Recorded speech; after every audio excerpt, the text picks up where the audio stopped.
Thank you so much for coming today. There's so many of you. It's brilliant to see. If you don't know me, I'm Natalie Pirks. I'm a sports correspondent for BBC News. I'm a veteran of 4 World Cups, 4 Olympics, 4 Commonwealth Games, too many cup finals to mention. But none of that is possible for me in my career without brilliant people that I've worked with. And so I'm really glad that I'm able to host this panel today, the team behind the team, the backbone of success. These guys are amazing. I've had the privilege of just chatting to them for a little bit, learning a little bit about what they do. You're going to learn so much from them. Please, as you listen, think of some questions. They're going to love to answer your questions at the end. Have some questions and stick your hand up at the end, and we'll take as many as we can. But they will do a much better job of introducing themselves than I can. So, without further ado, I'm going to sit down, get my heels back on one of these chairs, and let them talk. So, Simon, do you want to start? Tell us a little bit about yourself and your background. Simon Barker. I had a 19-year career as a professional footballer back in the 1990s, so many of you probably weren't born then. Then when I retired at age 35, I joined the PFA, the Professional Footballers Association, which is the players' union, if anybody doesn't know. And I've been there for the last 25 years, now Director of Player Services. So hence the reason why I'm here today to hopefully speak about the team behind the team. Wonderful. Ruth? Hi everyone, my name is Ruth Carriega. I am originally from Argentina. I lived for the first 20 years of my life in Argentina and moved to the UK roughly 16 years ago. I have been working in the financial services for 10 years now, and only in the last couple of years I've sort of ventured into the sports industry. So I specialize in providing financial services, wealth management services to South American sportsmen. So, of course, being from Argentina and speaking Spanish, I service a couple of Argentinian players in the Premier League and also in the Rugby League. I don't know what's going on with that noise. So I hope you can hear us at the back. So my stomach for a second. There we go. Yeah. Moving on, Liz. I'm Liz. I'm a director of Women in Football, and I've worked in the industry for over 20 years now. Primarily a sports lawyer, although I was also the youngest female agent when I did my exams nearly 20 years ago. And I think it's a sign of the times, really, that in order to establish myself as a sports lawyer back then, I felt I had to do all these extra things. I had to become an agent. I had to do a sports law diploma. I had to do a master's in the business of football. Otherwise, people wouldn't believe that as a woman, I knew enough to work in the industry. But I think that's very different now. I started working in a law firm called Mishcons, who you might have seen on some of the branding today, and ran the sports team there. Set up the pro bono service that they still provide today for WIF members. And then 5 years ago, I set up my own sports consultancy, working predominantly for players, clubs, agents, doing some bigger sports projects. But my passion remains working with the players directly. That's the best part of my job. Awesome. Sophia? Hi, I'm Sophia. I'm a tax advisor. I run a tax consultancy practice. Primarily, we focus on tax advice for sports people, so footballers, managing their general compliance, and also some more consultancy work, and really trying to, I guess, talk more about tax in sport and tax in football, because there seems to be a little bit of under-awareness around it, perhaps. And so on that theme, I've delivered tax talks for FIFA and UEFA, just to try and bring up that knowledge of tax in football specifically.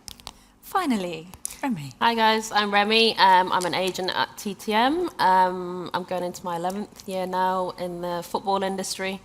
I started my career at Man City in a marketing role there across all teams, men's, women's, and youth football.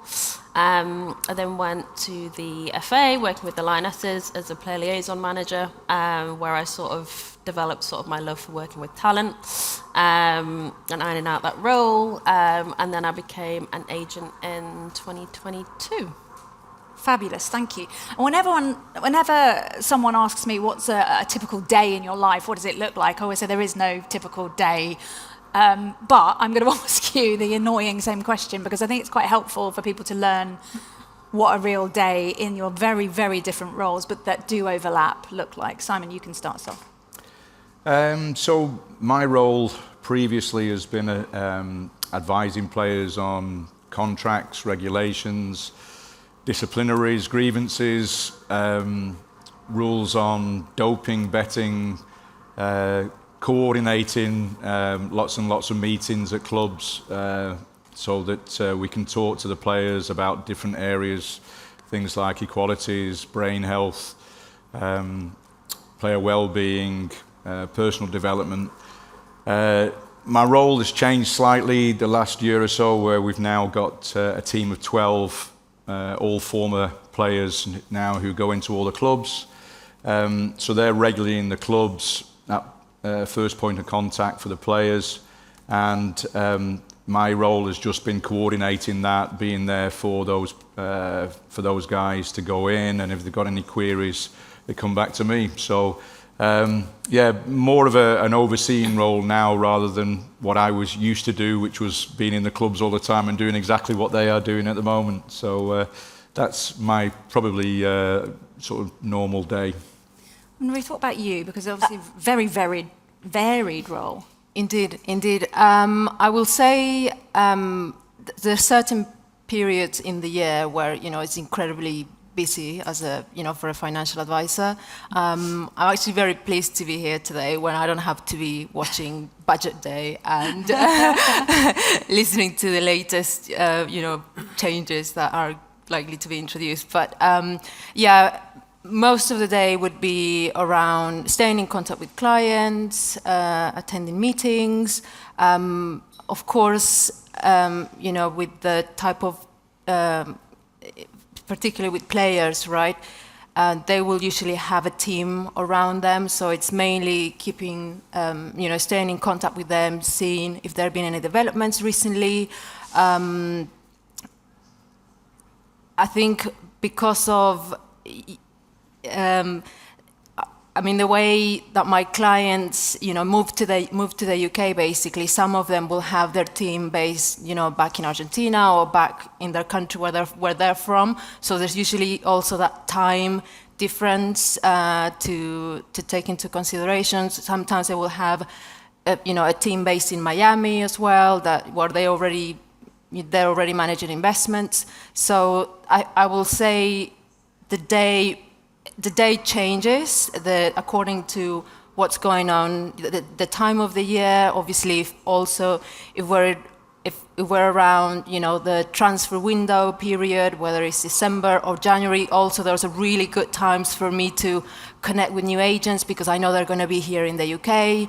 So it's always it's busy, I will say, and it's also having to catch up with the financial world, with what's going on, the regulatory changes coming up, what the FCA's, changes are taking place, staying on top of markets, interest rate, and also staying on top of what's going on in the football arena, what's going on, what the results have been recently in a match, and two, staying up to date with what's going on back home in Argentina sometimes, because when I have those conversations with my clients or with their team, it's sort of being able to stay up to date with current affairs, basically.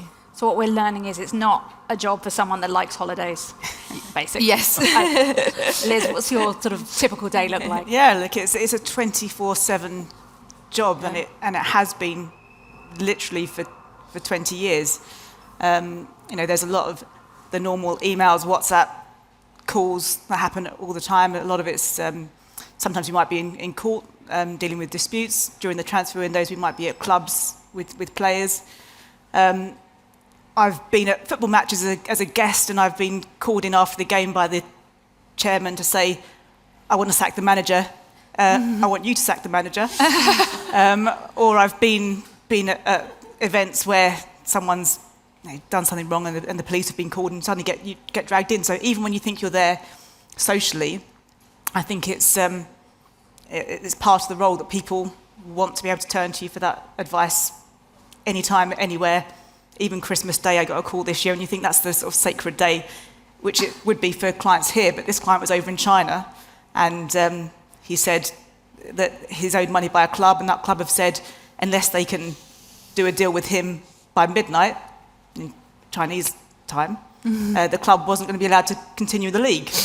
So that was my Christmas morning, sorting out a deal with the player, so that he could get paid by the club. So it is no day is the same. Some days are more mundane than others, but ultimately it's exciting and everything's different. I think you're almost playing down that as well, because you actually did a transfer deal in Labour. So my daughter was inconveniently born on the 1st of February, and that's an inconvenience every year. But it did mean that 31st of January, I had a client who was over in Saudi Arabia sending me his contract saying, I need you to review it before I can sign. And it didn't really feel like the right time to try and find somebody else to pick this up at very short notice. So from my hospital bed, I did help him with his contract. He was very grateful, and my daughter got some really lovely baby clothes. Excellent. Sophia, we're into tax hell now, aren't we, this time of year? So this must be a busy one for you. What does your day look like, typical? Probably not as busy as what Liz was just describing. So I think my day is usually okay. A lot of the time what we're doing is tax planning, because people want to save tax. And then if you do some tax planning, you have to make sure that the person is doing exactly what you have told them to do. So I spend a lot of my time making sure that everyone is spending the right amount of days in the UK and doing exactly what they need to do to get the benefits that we might have put in place.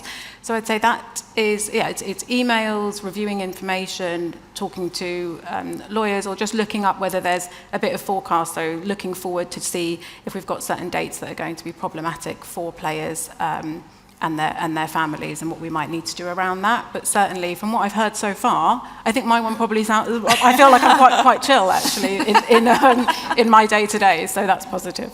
Remy, are you quite chill in your day-to-day? No. Probably similar to Liz, 24/7. As an agent, no day is a typical day.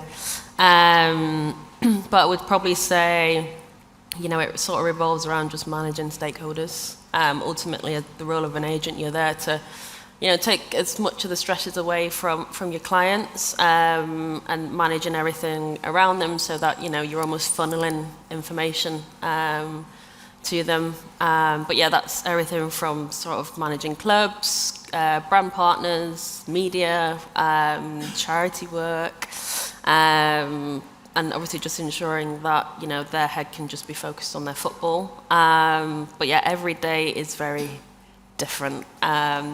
Some days I might be on the road quite a bit, whether that's going to games, attending appearances with clients, media appearances, commercial appearances, or sometimes I might have a week in the office, and that's sort of my time to catch up on the inbox, work with the team around obviously client strategy, looking at what proactive stuff we need to be doing, any pitches, etc. But yeah, no day is the same, but that's why I love it. So all very, very different jobs then, but I think the one thing that links everything you all do is that the people you're working with have to trust you implicitly, don't they? And how important do you think this sort of behind-the-scenes team is for a player, Simon? As you just said, trust is everything if you're going to have longevity in this career, in this industry. It's like everything. You can make that quick buck, but people will never trust you ever again. So it's important. I know Liz has been involved in the industry for a very long time. She wouldn't have been there if people didn't trust her, if she didn't do a great job. The same with everybody on the panel, and I think anybody who's interested in going into football as a career, that's the most important thing. It's really, really important that you get the trust of the person that you're trying to advise. Yeah, you'll get paid, but as many people have just said, you'll work very unsociable hours, weekends, evenings. Never quite heard that about when you're actually giving birth, but, which is an amazing story. But yeah, it's a vocation in life as well. It's something that's really important. It was for me as a former footballer, wanting to help or being a player, and then wanting to help players has been, it's not a job. It's something. It's a vocation in life. It's something that I'd do for free, to be fair. It's and that's the most important thing. No, it's I can say that now after 25 years. I'm not so sure earlier. But yeah, it's about having integrity. I always talk to that about my team. Is important to be passionate about what you do, but also to have integrity as well, so that there's going to be tough times when you have tough conversations with clubs and with players as well, but that you can go back in there again afterwards and still be respected and still have that integrity. Ruth, you found a real niche where you've been able to use your language skills, but also your knowledge of a country. Moving to a new country, if you've done it, it's hard. It must put them in quite a vulnerable state. Is that what you're finding with a lot of your players? Yeah, I will say that most of the people I would advise, they would have that sort of added layer of vulnerability because of the language. Most of the South American players coming to the UK, not all of them are fluent in English, which means that they would solely rely on, when it comes down to working with professionals, right? They will rely on any recommendations that the club may introduce. Not all the time those recommendations are fluent in Spanish, and there's also the way that a Spanish professional, right? There's a different way in terms of Spanish and Argentinian Spanish, the way that we communicate, right? And I think it's very hard. There's things that you can't translate, for sure. And being able to find the sort of commonalities in terms of they come into a new country where it's a new set of rules, it's a new environment for them. They're away from their family, they're away from their friends, they're away from that sort of usual club structure that they had built back at home. And they're unable to communicate efficiently, right? I think it's incredibly important for them to have someone who's able to relate to them at that sort of level of professionally, but also to a personal level, where some people unfortunately will take advantage of that vulnerability, and I do hope that I'll be able to make an impact, right? Working with more players and working with their teams to give them access to the best products, the best services, financial service that the UK has, and it's just sort of breaking that language barrier at the end of the day. Liz, you must have a lot of examples in your career where you've seen players who had people around them and entourages around them who perhaps didn't necessarily have their best interests at heart. How do you navigate that? I think, as Simon said, trust is really important, and a lot of the time the players trust the people who are nearest to them, be it their brothers, their parents, friends, people that have been there for a long time, but those people aren't always the best placed to advise them. And I think that's often the challenge when you're getting involved in teams and being part of that entourage to some extent. And I think I've worked with literally everyone on the panel in some shape or form in terms of providing that support system. And it's being able to almost break through the really, really close, trusted relationships that the players have with those around them who may not be giving them the best advice, who may not be looking out for them in the best way. And sometimes that's deliberate, and sometimes that's just trying to protect them in the wrong way. I mean, I think the language point is really important. We saw a situation many years ago where a club was bringing in a number of Portuguese players, and they didn't speak a word of English. They were very, very young, and it was only the relationship with their financial advisor 6 months into them joining the club where they realised they started to challenge what was coming through on their pay slips, and they realised that they were losing a lot of money each month on their pay slips. And they'd signed a mandate when they joined to pay an agent money each month from their salary. They knew nothing at all about it. And it was only when they were knew the language enough and were confident enough to start speaking to someone, speaking to their financial advisor, that they were able to understand that this was there, it was wrong, it had to be stopped.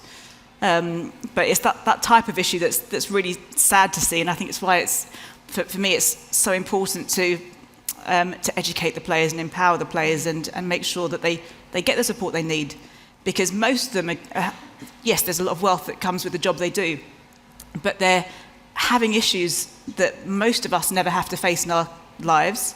And if we do, we certainly don't have to deal with them when we're very young, and we certainly don't have to deal with them when we're in the glare of the media spotlight.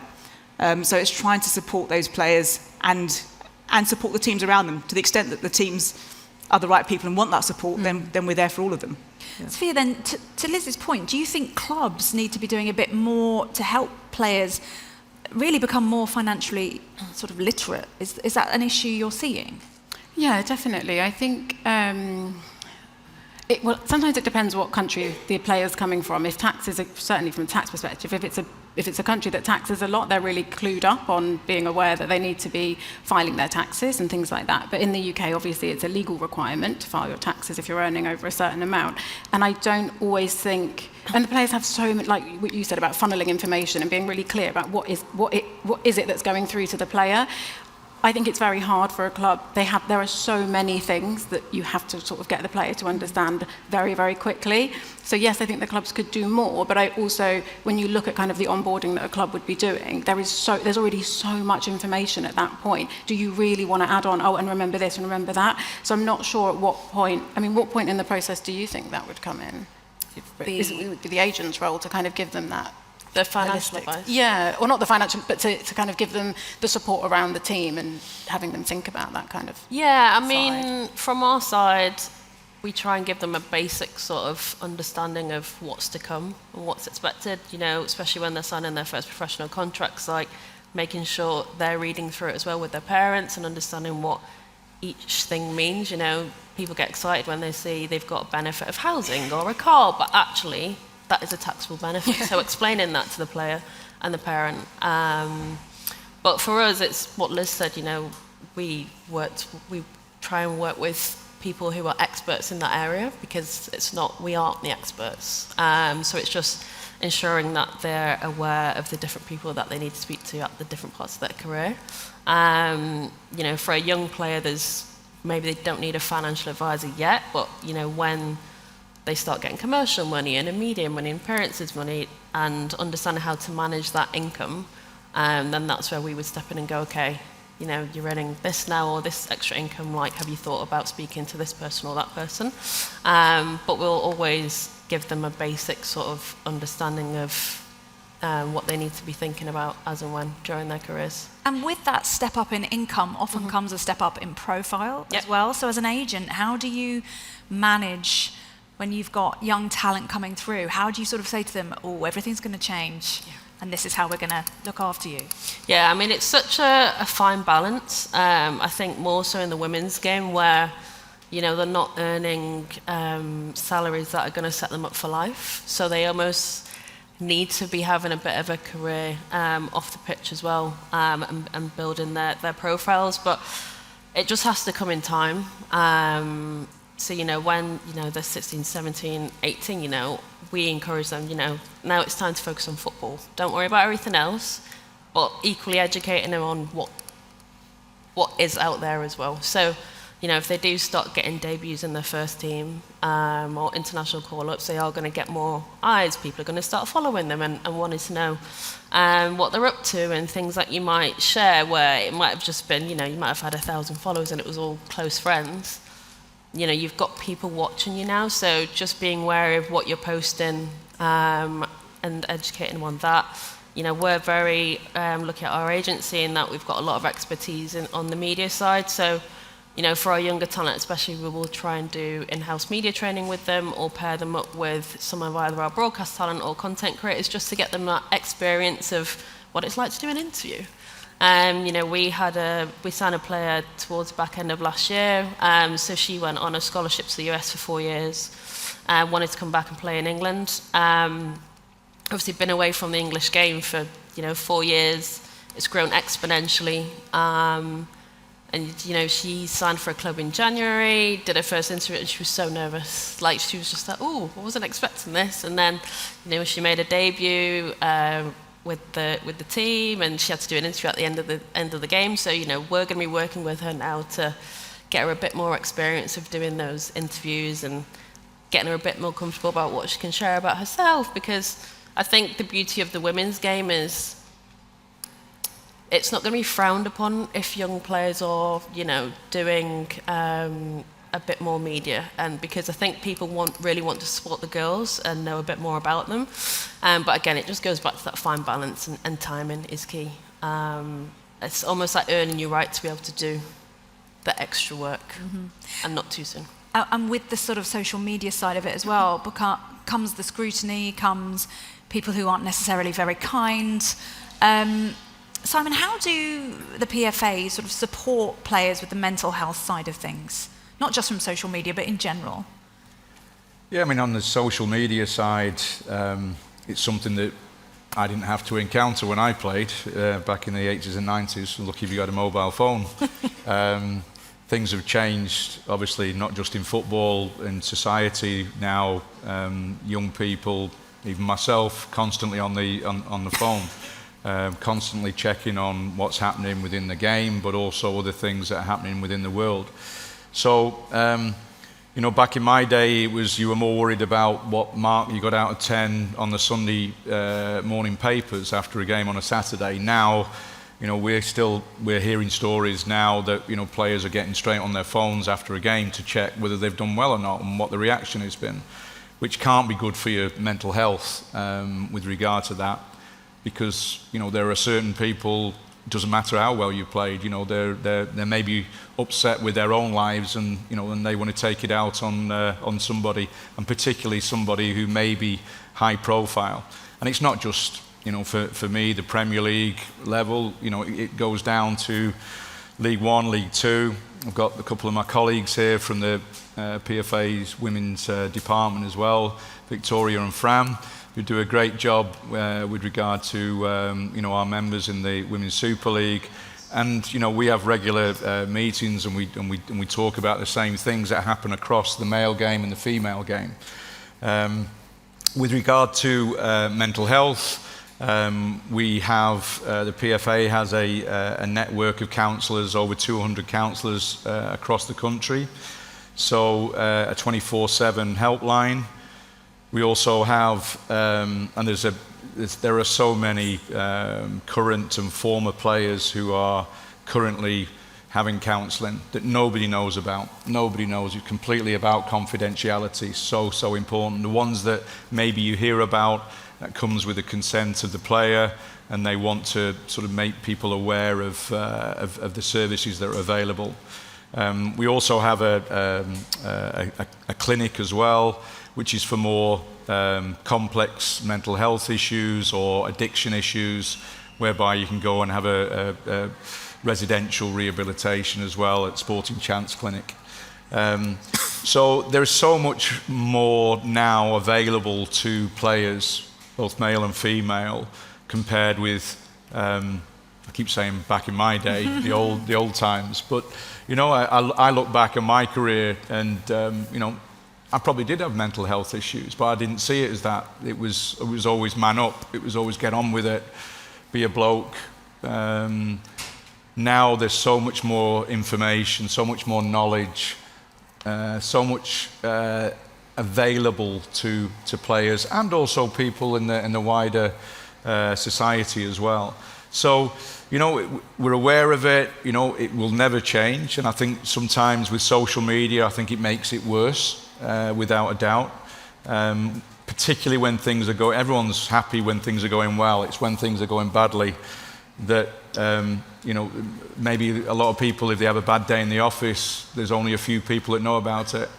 Now, if you have a bad day in the office, you've got the 40, 50, 60,000 people in the stadium know it, but also in social media, when it goes out to everybody who've maybe not even seen it, and there's this pile on. Yeah. Which is really, really difficult to deal with. And, you know, clubs are aware of it now, you know, and obviously they've got sports psychologists, we've got as I say, counselling. We provide it from the PFA. I know that the clubs do at certain levels. They do, but we provide it because sometimes you don't want to tell your employer. You don't want to maybe let your colleagues, let your manager know what's going on, and you maybe want to do that independently away from the club and deal with issues that you've got. I think sometimes sympathy can be in short supply for footballers, right? But they have unpredictable jobs, they move around a lot, their families get pulled about quite a lot. Just for all of you really, how difficult is it to preach financial security to players? Is that quite a tricky thing to do, Ruth? Based on my experience, I will say it is hard to. I mean, most of the Argentinian players are in the Premier League, or South American players are in the Premier League. Most of them will come from backgrounds that are not incredibly privileged, right? And that in turn means that their families may not have had access to financial education, and they also will not have knowledge about how to build your wealth, how to structure. They've never been able to maybe generate a sustainable income for the family. So it is a subject. It is sort of it's a work in progress, I will say. It's always work in progress. I think particularly for me, when I have to have the conversations around financial planning, and the sort of thought of having to plan for the medium, the long term, is something that it's incredibly hard also, because in Argentina, the economic circumstances and, there's been decades where we've never sort of been able to have a proper the financial conditions have not been great, which means that people do not plan for the medium or the short term. They live in what's going on in that moment. So is that sort of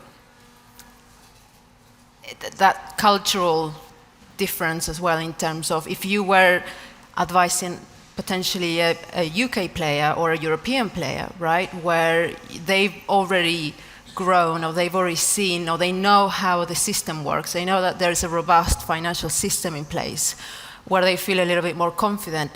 On the other side, the South American players or the Argentinian players, it's having to do the effort to educate them. It just takes longer. And same with like passing the message, because I've come across a lot of people or financial advisors, right, who always will say, oh yeah, I deal with the agent. I send any proposals or any products or services that they want to pass to the player, right? They just send them to the agent.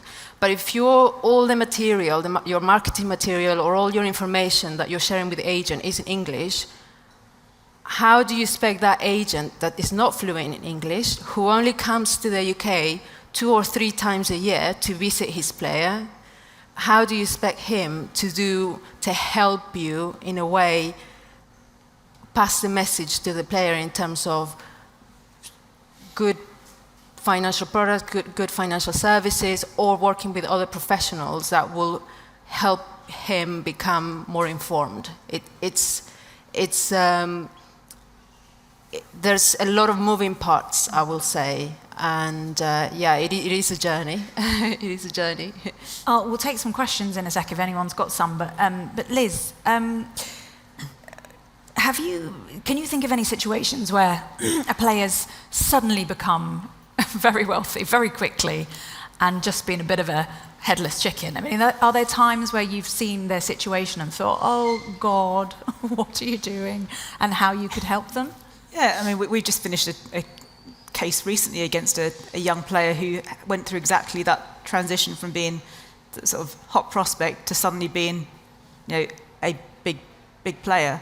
And I think that's where the team around the team really is so important, because this player switched from a team that was very supportive and nurturing and switched to a team that was more commercially driven, money focused, and you could see this shift in the player character-wise. It went from being a very sort of calm, polite, respectful to a slightly more arrogant character, and I think that, and it happens a lot. I mean, we acted for an agent and a young player many years ago who was the hottest prospect in Europe at the time, and the agent was, really trying to look after this player who was a 16-year-old, and then because everyone could see that suddenly this player was going to be the one, everyone starts to pile in.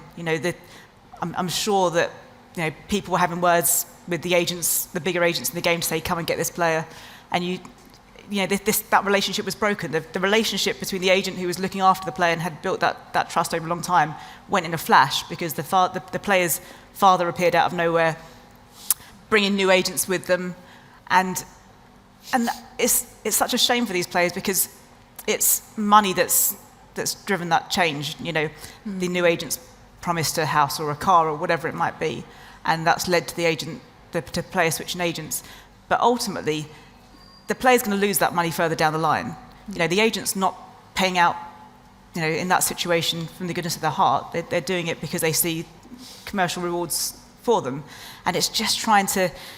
And it's such a difficult one. I think particularly, Simon, with these young players who come from, particularly poor backgrounds, the amount of money that they can have access to very quickly is relatively small compared to what they're going to earn.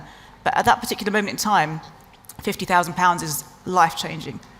Yeah. And it's really difficult to keep things under control, keep the right team around them at that moment.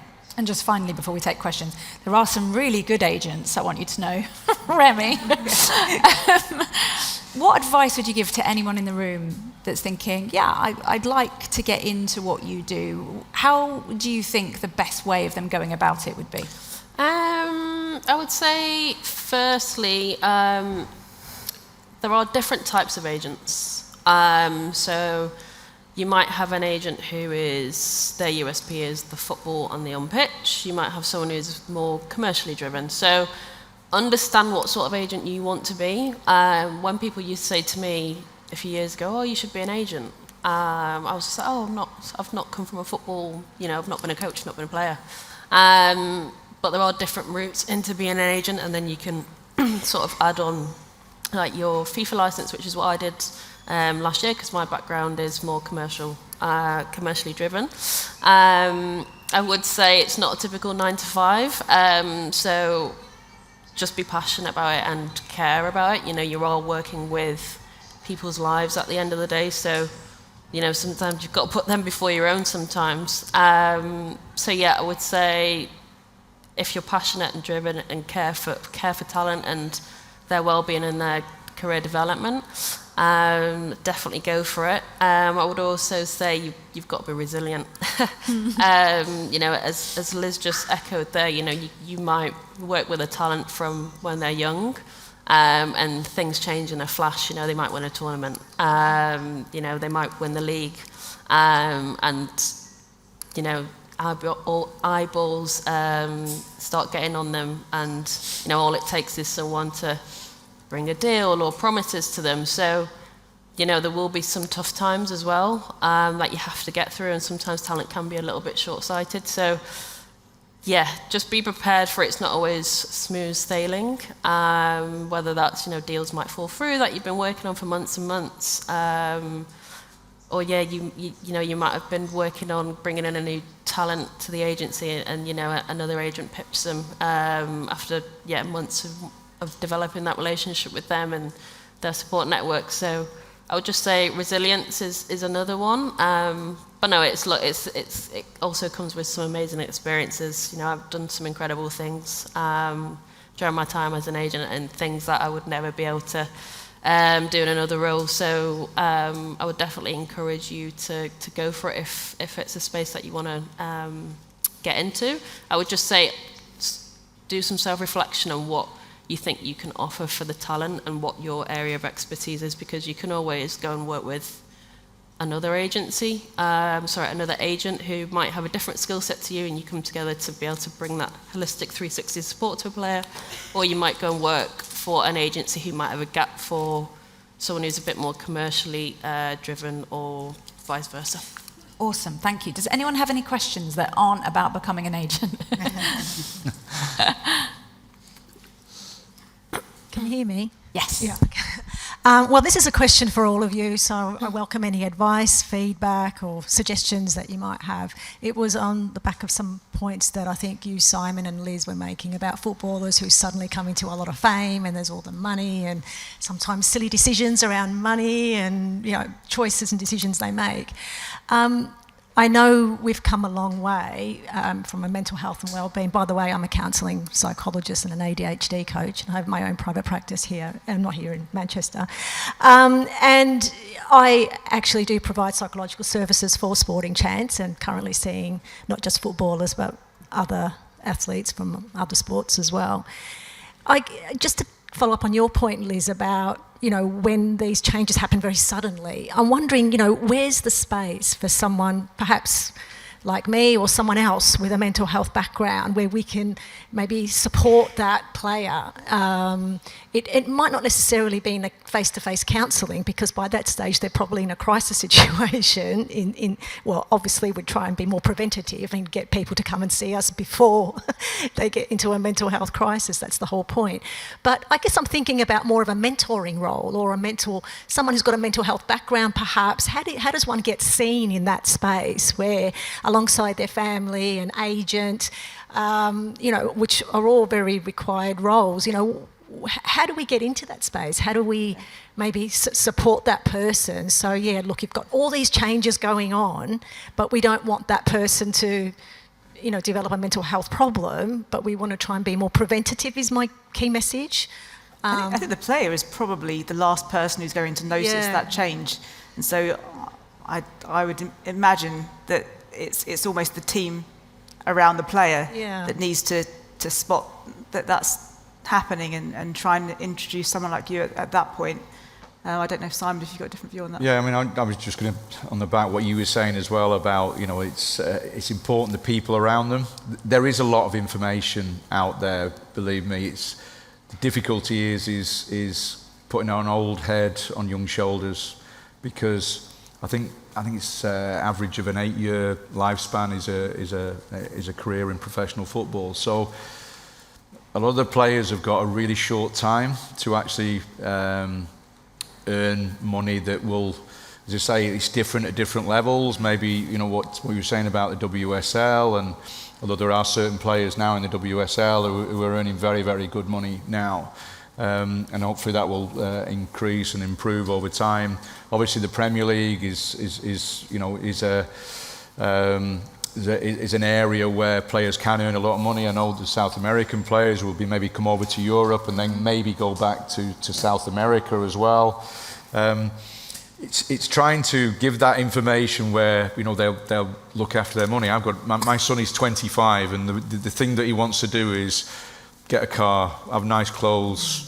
Same. Yeah, all the same things. You can't afford to do it, by the way. But you know, but now, you know, with young players, it's, you know, of course they want to buy a nice car and have a nice watch, and, you know, all these things that normal boys and girls want to do at that age. But it's important that they understand that, you know, I want to grab them, don't you? You want to grab them and say, just put all that money away. You've got so much time after football that you're going to need this money to be able to keep yourself going, because what are you going to do afterwards? You know, it doesn't always have enough money. And even if you've got enough money, what are you going to do? Because you still have to get up in the morning and do something and have something in your mind that's going to keep you going. So it's difficult. But there's lots and lots of information out there. We have to stop. I'm so sorry. We're done for time, I'm afraid. But I really appreciate you asking. Yeah. Thank you. Yeah, and sorry we didn't get to more questions, but they're going to shout at me otherwise, so I have to wrap them up. Can we have a big round of applause for our brilliant panel? Thank you. And just to say, there's going to be a coffee break now. You've got 10 minutes before Emma Hayes starts talking, and I know you're going to want to be there. So get some tea, and thank you very much.